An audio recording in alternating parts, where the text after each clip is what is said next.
주의 이름 찬미하겠네. 나 속죄함을 받은 보혈의 공로로 내 주의 은혜 입으니 늘 편안합니다.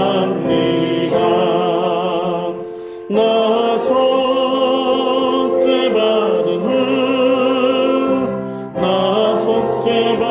후 주를 찬미하겠네. 나 속죄받은 후 주의 이름 찬미하겠네.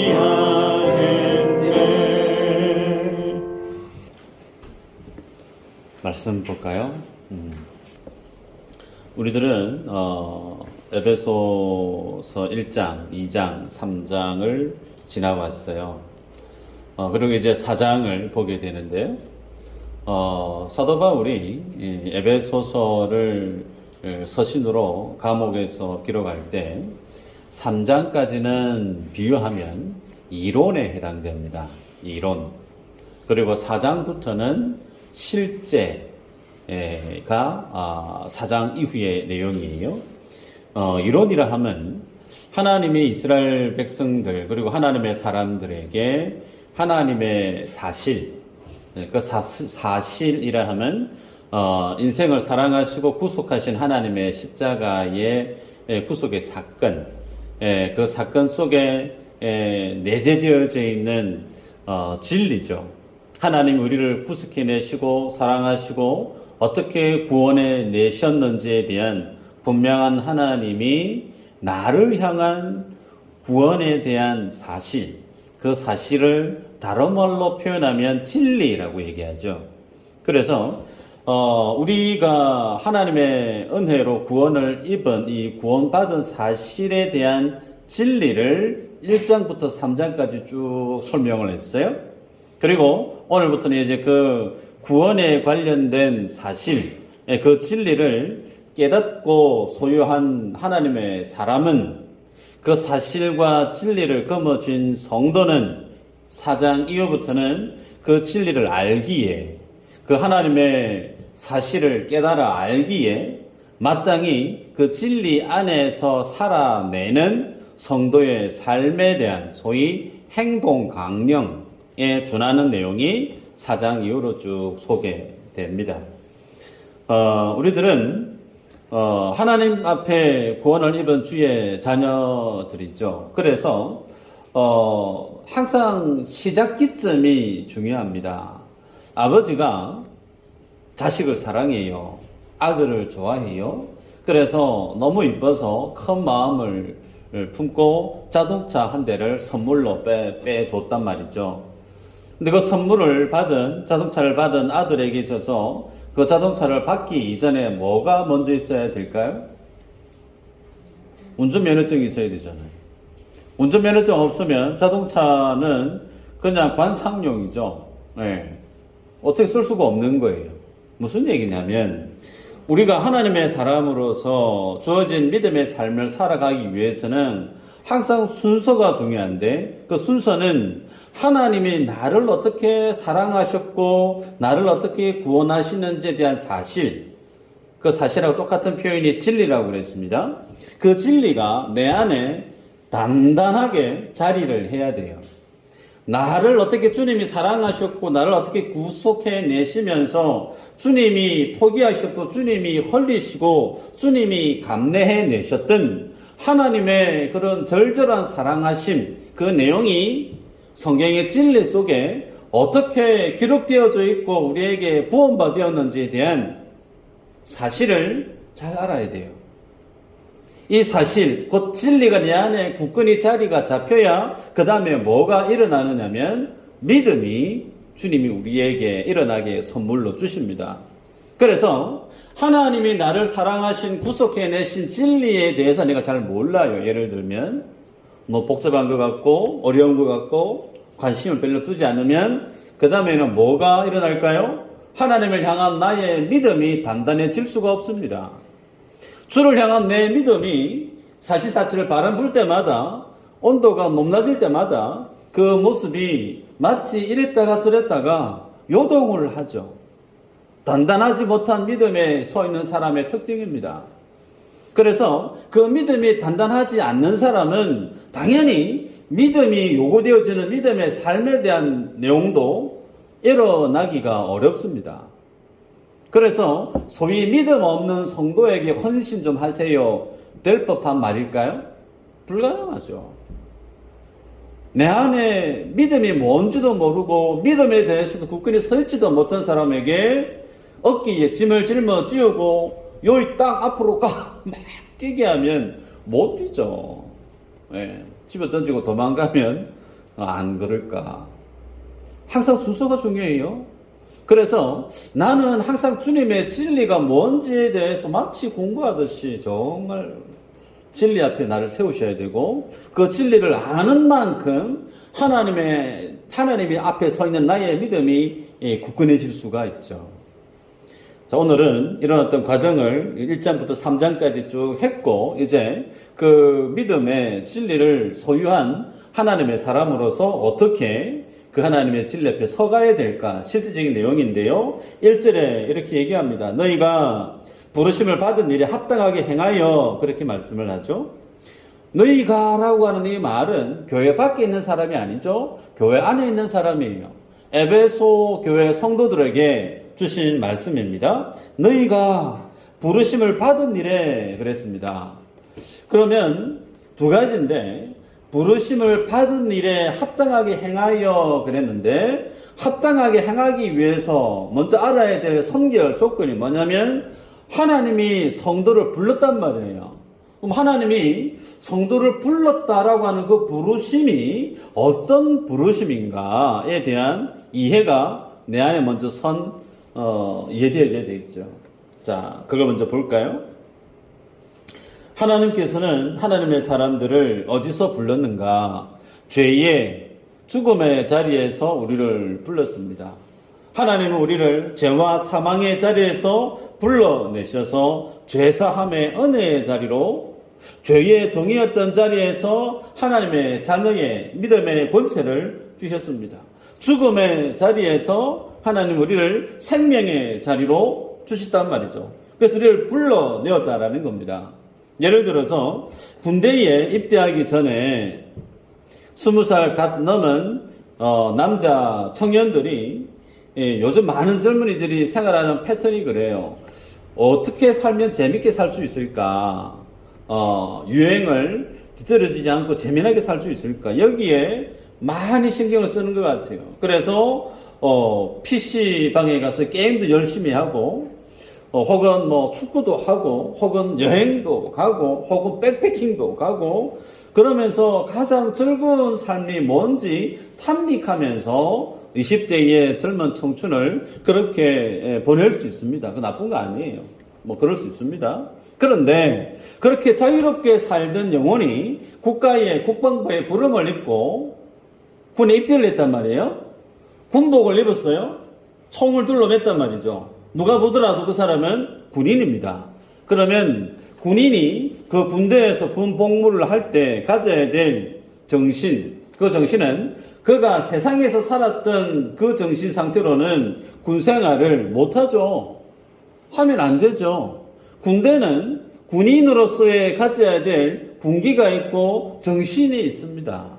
그 정신에 입각해서 군 복무를 해야만이 되는데 멀쩡히 총을 둘러매고 군복을 입고 같이 군인들과 함께 훈련을 받고 있으면서도 불구하고 본인의 생각은 여전히 군 입대하기 이전에 틈만 나면 PC방 가서 게임하려고 했던 생각이 머릿속에 막 떠오르고 날씨가 요즘처럼 좋으면 백패킹 가고 싶고 어디 여행 가고 싶고 그런 생각으로 멍 때리면서 군 부대에서 보초 경계 건물을 선다.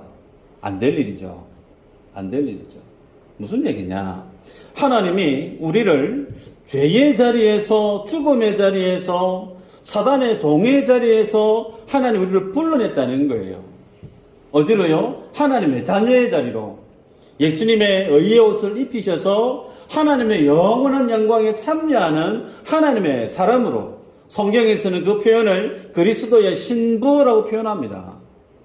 그렇게 거룩하게 주님 우리를 불러내셨는데 여전히 내 삶의 패턴이 예수님을 만나기 이전에, 내가 구원받기 이전에 삶의 모습과 똑같이 살아간다라고 하면 그 사람이 하나님의 사람이라고 할 수 있을까?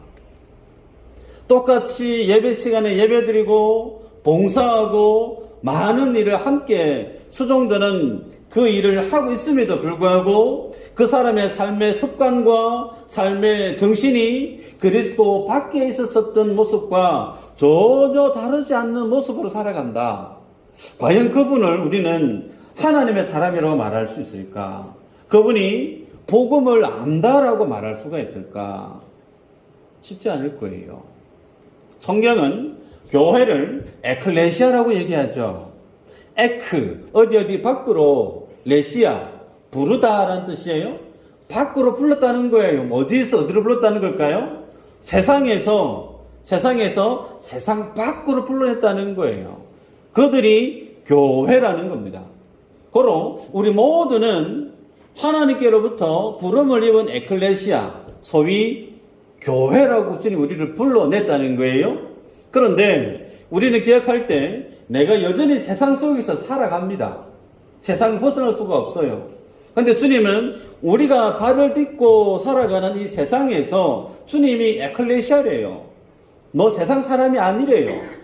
네가 지금 세상에 발 딛고 같은 공기를 마시고 살아도 너는 나의 피로 값주고 산 나의 자녀라고 주님이 선언하시고 너는 세상 사람이 아니야. 불러냈대요. 그러면서 우리에게 하나님 나라의 천국 시민권을 우리에게 주셨단 말이에요. 그 사람들이 예수 믿는 성도들입니다. 그러면 우리들은 이 세상에 살면서 다분히 알아야 될 것은 나는 세상과 상관없는 사람이라는 사실을 나 스스로 고백할 수 있어야 돼요. 내가 비록 세상 속에 믿지 않는 사람들과 함께 같은 조직 속에서, 직장 속에서 같이 돈 벌어야 되고 같이 호흡해야 되고 같이 생활은 하지만 나의 정체성은, 나라고 하는 사람은 이 세상에 속한 사람이 아님을 성경은 못 받고 있다는 얘기죠. 그래서 우리들은 하나님의 사람으로서 예수님을 믿기 이전, 믿은 후 삶의 모습이 확연하게 달라야 된다는 거예요. 그래서 내가 어디에서 부름을 입었는지에 대해서 항상 기억하셔야 됩니다. 내가 그리스도 밖에 있었을 때는 죄의 종으로서 열심히 살았던, 죄를 탐닉하고 살았던 지옥갈 인생이었으나 내가 그리스도를 믿고 난 이후부터는 그 죄와는 상관없고 이 세상의 부귀영화와는 상관없고 육신의 정욕과 안 먹여주는 이생의 자랑과 전혀 상관없는 하나님 나라의 영광을 향해 걸어가고 있는 하나님의 시민권, 그 하늘의 시민권을 거머쥔 하나님의 자녀로 부름을 입었다라는 사실을 우리 늘 기억할 필요가 있죠. 그래서 이러한 사실을 내가 분명히 아는 사람은 거기에 준하는 삶을 마땅히 살 수밖에 없습니다. 의사가요, 아파서 병원에 갔는데 의사분으로서 진찰을 하고 그에 관련된 병명을 정확하게 이해를 하고 처방을 해야 되잖아요. 근데 의사 선생님이 어디가 아픈 것 같은데 어디가 아픈지 나도 모르겠는데요. 어디가 아프세요? 왜 아플까요? 여러분, 그런 의사 선생님한테 몸을 맡기시겠어요? 경찰이요, 본인이 제복을 입고 멋있게 국가가 주어진 그 모든 제복을 입고 월급을 받고 생활하고 있는 경찰이 자기 눈앞에 강도가 나타났어요. 강도야 외치고 있으면 됩니까? 경찰이 잡아야죠. 이단적 차기를 하든 어떻게 배터리를 주든 본인이 강도를 잡아야 되는데 잡아야 될 경찰이 강도요, 강도 잡아라. 말이 안 되죠. 우리가 하나님의 사람이면 하나님의 사람답게 행동하는 것은 지극히 당연하더라. 자, 그러면 그 다음 내용으로 그 부르심에 합당하게 행하라라고 했는데 여기서 합당하게 행하다라고 하는 말이 의미가 뭔지를 보십시다. 본문에서 합당하게 행하다라고 할 때 합당하다 말의 의미가 일치하다 뜻입니다. 혹은 어울리다라는 뜻이에요. 일치하다, 어울리다. 권사님이 기도를 해주셨는데요. 우리 교회가 예배당 건축을 지금 하고 있는데 H빔으로 구조를 세우고 있죠. H빔, 철근. 근데 그게 세워지려고 하면 고정을 해야 되는데 뭘로 고정하냐면 볼트, 너트로 고정을 합니다. 그죠? H빔에 구멍이 있으면 거기에 볼트를 넣고 너트를 넣어서 조여서 그 두터운 철근을 세우고 옆으로 있습니다. 그런데 그 철근 구조물에 볼트, 너트가 예를 들어서 헐겁다. 그러면 그 예배당 건물이 안전할까요? 안전하지 않을 겁니다. 무너지지 않는 게 감사하겠죠. 혹은 그 홈이 볼트와 너트와 그 구멍 사이가 조금이라도 일치하지 않으면 그 볼트가 들어가서 조여질 수 있을까요? 불가능합니다. 구멍도 똑같아야 되고 그 구멍에 맞게 볼트와 너트가 똑같은 규격으로 일치돼야만이 그 철근 H빔이 굳건히 제 기능을 발휘할 수가 있죠. 우리가 하나님의 사람으로서 부름을 입었다라고 하는 것은 그 부르심 앞에 합당하게 행하다라고 하는 것은 다시금 우리가 보았던 2장에 있는 내용을 볼 필요가 있는데 2장 1절부터 3절까지의 내용이에요. 제가 한번 읽어보겠습니다.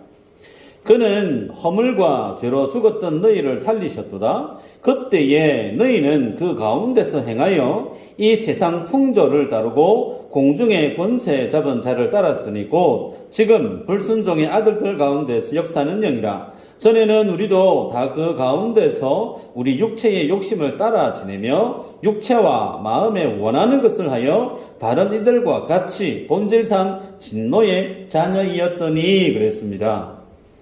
그리스도 밖에 있었을 때의 상황을 쭉 우리가 앞서 보았는데요. 1절부터 3절까지 내용을 장황하게 길게 설명하고 있지만 한마디로 압축해보자 그러면 한마디로 뭘로 정리가 될까요?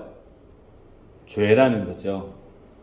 그리스도 밖에 있었을 때는 우리가 죄를 먹고 마시고 살았다라는 겁니다. 그런데 그 주님의 부르심 앞에서 서보면 그 죄를 멀리 하게 된다는 거예요. 도리어 그 죄를 행하지 않고 하나님의 진리와 그 의에 준하는 삶을 살더라는 겁니다. 소위 이것이 그리스도 부르심에 합당하게 행동하는 것이다라는 겁니다. 여러분, 개신교, 특별히 우리 장로교 교단 교인들은 1646년에 웨스트민스터의 신앙 고백, 이 건간을 기준으로 해서 장로교 교단은 성도는 믿음을 견지합니다. 웨스트민스터 신앙 고백이 뭔지 잘 모르시는 분도 있을 수 있을 거예요. 좀 길지만 제가 읽어드리겠습니다. 13항 1항에 이런 내용이 있어요.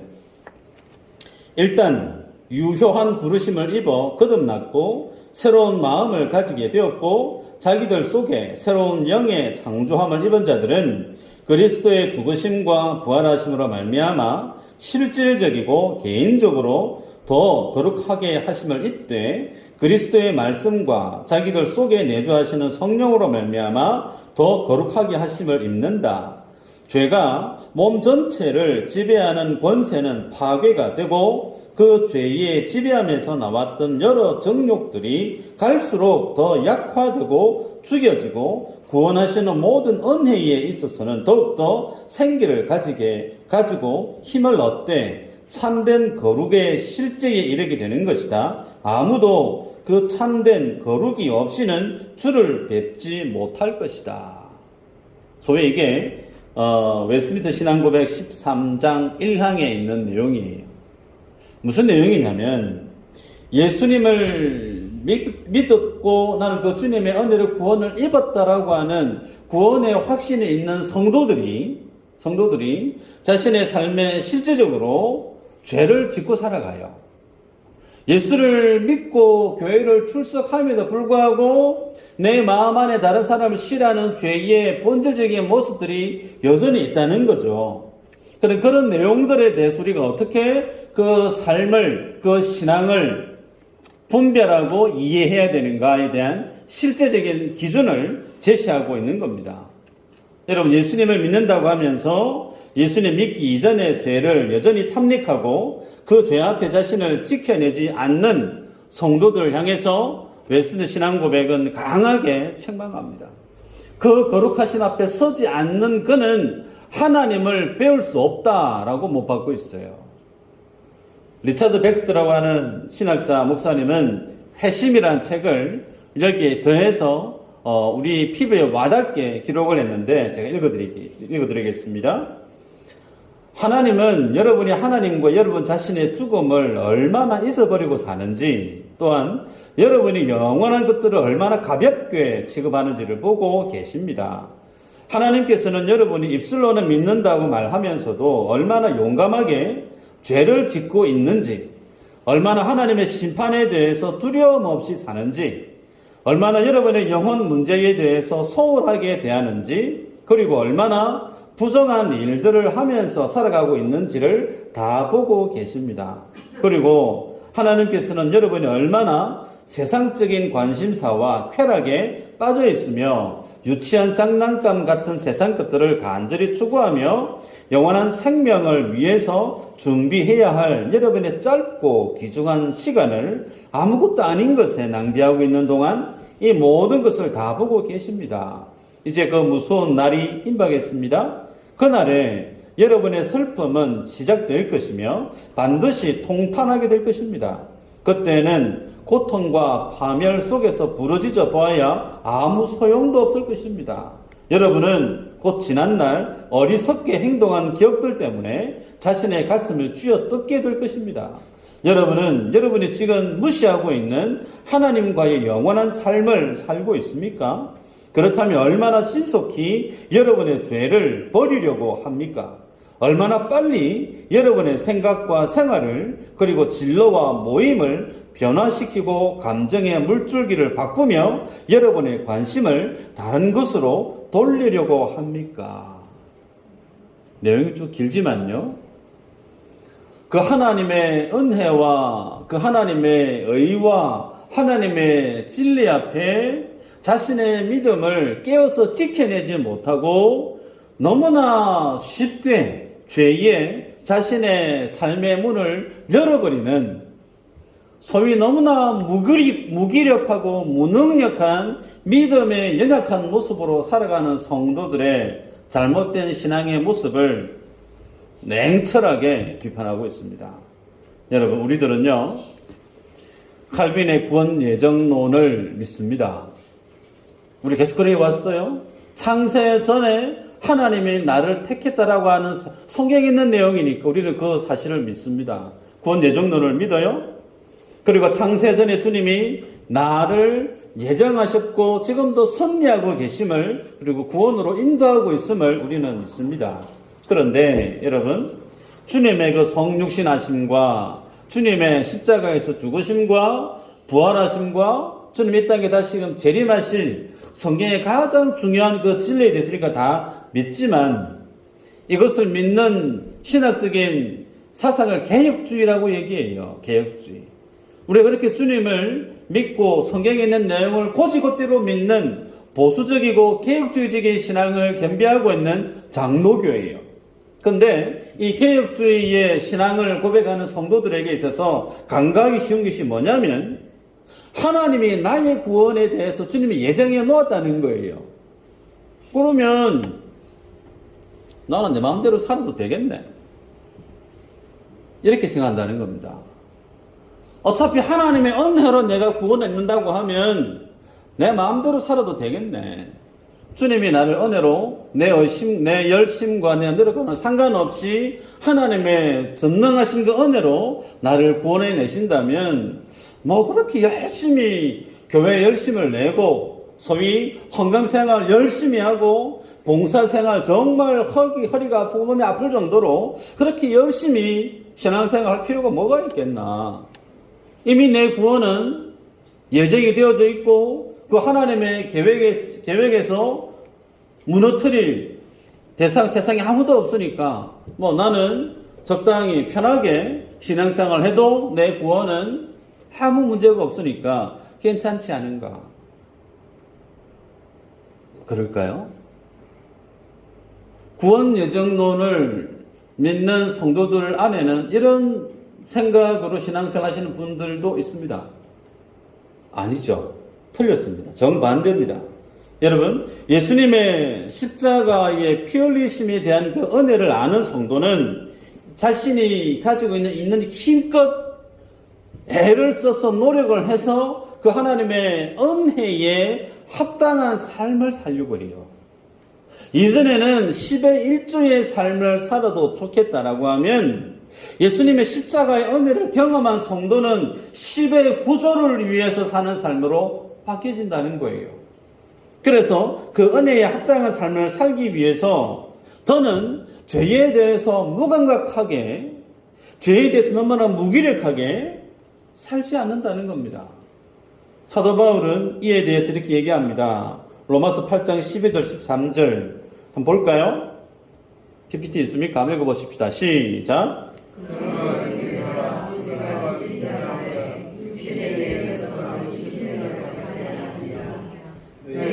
신대로 살면 반드시 죽을 것이로되 영으로서 몸의 행실을 죽이면 살리니 하나님의 영으로 인도함을 받는 사람은 곧 하나님의 아들이라. 네. 하나님의 인도하심을 받는 사람은 곧 하나님의 아들이다. 육으로 살면 뭐 한다고요? 반드시 죽을 것이다. 죽을 것이다. 몸의 행실을 죽이면 산다.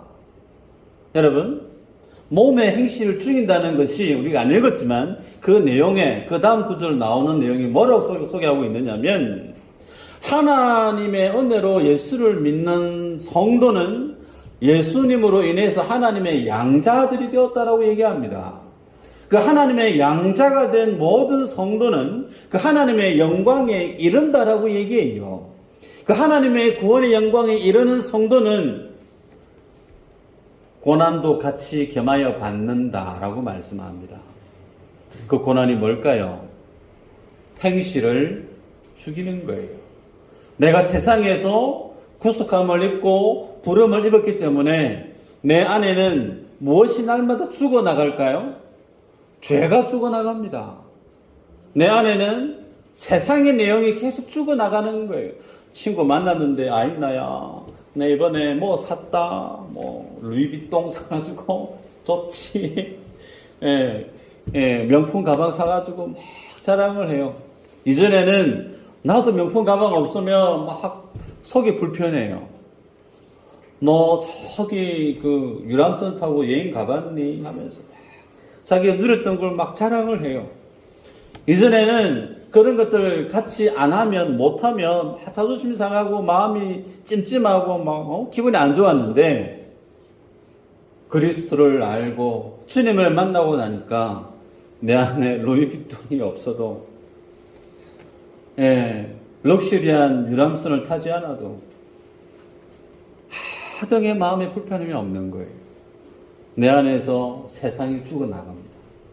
내 안에서 나에 대한 죄의 욕구들이 죽어나가는 거예요. 히브리서 말씀 한번 볼까요? 12장 4절에서 6절까지 한번 읽어보십시다. 시작. 너희가 죄와 싸우되 아직 길을 이까지는 행하지 아니하고 또 아들에게 말하는 것 같이 너희에게 보내는 말씀 있었다. 늦으세 내가 죄의 지배심을 용기를 거하며 너희의 부정을 받게 하시는 주께서 그 사랑하시는 자를 지키시고 그 같은 의지는 하늘과 같이 지키시는 아멘. 여러분, 성경은요, 성도가 이 땅 가운데 살아가는 날 동안 죄에 대해서 싸우래요. 그 죄에 대해서 싸우는데 어느 정도로 싸우라고 얘기 권면하냐면 피 흘리기까지 싸우래요. 그렇게 싸워보신 적이 있으세요? 피 흘리기까지. 죄는 우리 믿음의 인생에서 끊어내야 되고 돌아서야 되고 자리를 틀지 못하게끔 밀어내야 되는 그런 영역이죠. 성격이죠. 그래서 성경은 하나님의 은혜를 입고 하나님의 양자된 성도는 죄에 대해서 죄 지을 수 있지 뭐. 오늘도 죄 짓고 내일도 죄 짓고 마음대로 죄 짓지 뭐가 아니라 그 죄에 대해서 가면 갈수록 믿음의 연수가 더해지면 더해질수록 죄하고 싸웠을 때 성률이 올라가는 거예요. 이전에는 믿음이 연약했을 때는 죄에 대해서 너무나 무기력하게 원펀치 투펀치에 그냥 나가 떨어지고 그냥 죄에 널브러져서 오늘도 졌어요. 오늘도 제가 죄 가운데 넘어졌어요. 눈물 콧물 쏟으면서 하나님 앞에 두 손 두 발 들고 나왔다면 우리의 믿음의 날수가 날마다 늘어나면 늘어날수록 죄에 대해서 뭐 한다는 거예요? 이제 맞짱같이 싸운다는 겁니다. 그 죄를 정확하게 응시하고 그 죄에서 그 죄를 짓누르고 그 죄에서 하나님의 의의를 도출해내는 자리까지 모든 죄의 그 영역들을 정복해 가는 거죠. 그래서 신앙의 연수가 어렸을 때는 날마다 일주일 중에 한 서너 번 넘어진다 하더라도 이제는 한 달에 한두 번 정도 넘어지는 거예요. 여러분 이게 뭘까요?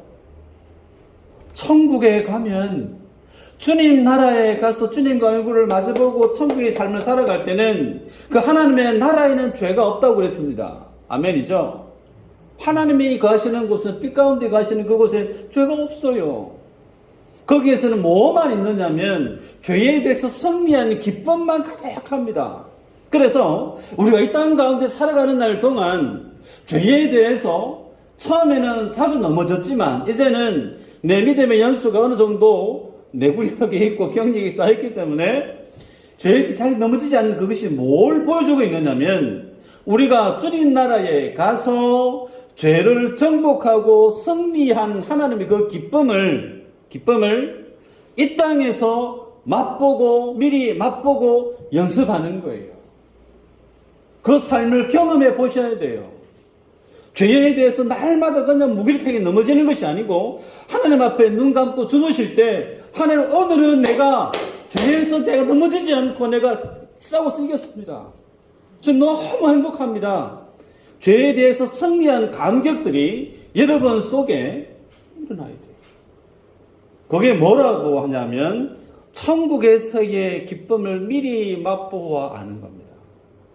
그게 이 땅에서의 천국의 삶을 경험하고 살아가는 영역이에요. 그 영역이 내 가정 안에서 회복되어지기를 축복합니다.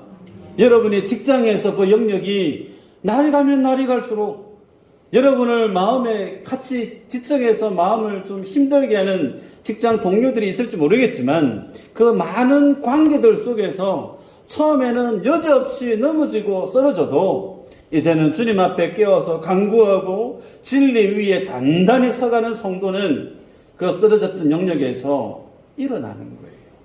말씀을 맺습니다.